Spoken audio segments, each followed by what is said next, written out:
சுவையும் சத்தும் நிறைந்த ஆம்லா குல்கந்த் எப்படி செய்கிறதுன்னு பார்க்கலாம். ஃபஸ்ட்டு நெல்லிக்காயை இது போல் கழுவி எடுத்துக்கோங்க. கழுவி எடுத்த நெல்லிக்காயை காய் துருவலில் வச்சு துருவி எடுத்துக்கணும்.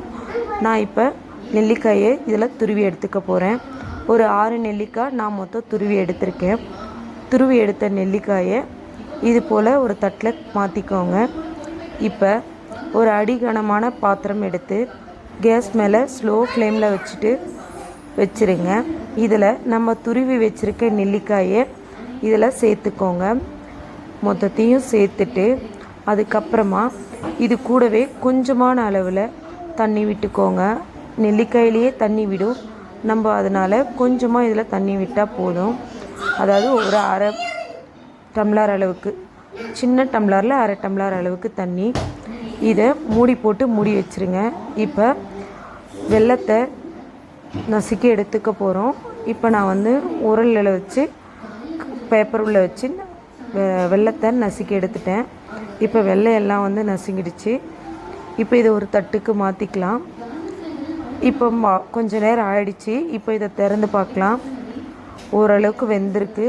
இதை நல்லா கிளறிட்டு மறுபடியும் மூடி வச்சுக்கலாம். பாருங்கள், ஓரளவுக்கு வெந்துருச்சு. இப்போ மறுபடியும் நம்ம மூடி போட்டு மூடி வச்சுக்கலாம்.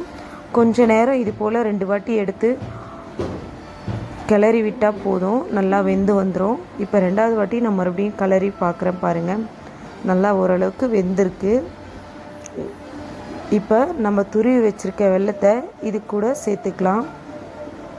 நசுக்கி வச்சுருக்க வெல்லத்தை, எல்லா வெல்லத்தையும் இதில் சேர்த்தாச்சு. இப்போ ஒரு வாட்டி கிளறி இதை மறுபடியும் ஒரு நிமிஷம் மூடி போட்டு மூடிடுவோம். இந்த வெல்லம் எல்லாம் நல்லா கரைஞ்சி வரணும், அதனால் மூடி போட்டு மூடிடுவோம். ஓரளவுக்கு கரைஞ்சிருக்கு. இதை அடிக்கடி கிளறிட்டே இருக்கணும், இல்லைன்னா அடி பிடிச்சிரும். இப்போ நல்லா வெந்துருச்சு. வெல்லம் எல்லாம் ஓரளவுக்கு கரைஞ்சிருச்சு.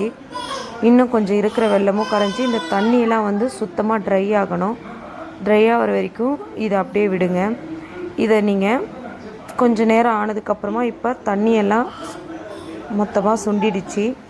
இந்த ஸ்டேஜில் கேஸை ஆஃப் பண்ணிவிட்டு நல்லா ஆற விட்டுடணும்.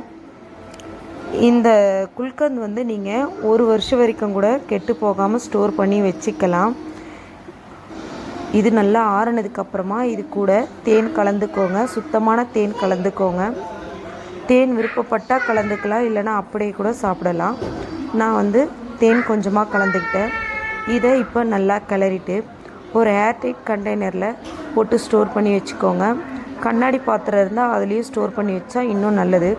இதை ஒரு டைமும் எடுத்து யூஸ் பண்ணுறப்ப ஸ்பூனில் எடுத்து யூஸ் பண்ணிவிட்டு ஸ்பூன் கழுவிட்டு மறுபடியும் தொடச்சிட்டு தான் யூஸ் பண்ணணும். நம்ம ஈரப்படாமல் பார்த்துக்கிட்டோன்னா இது 1 வருஷம் வரைக்கும் கெடாது. இது குழந்தைகள் முதல் பெரியவர்கள் வரை அனைவரும் சாப்பிடலாம். உடம்புக்கு ரொம்ப நல்லது. காலையில் வெறும் வயிற்றில் குழந்தைங்களுக்கு, நம்ம பெரியவங்க எல்லாருமே சாப்பிட்டா இன்னும் நல்லது. இது போல் நீங்களும் சேவ் பண்ணி வச்சுக்கோங்க. தேங்க்யூ.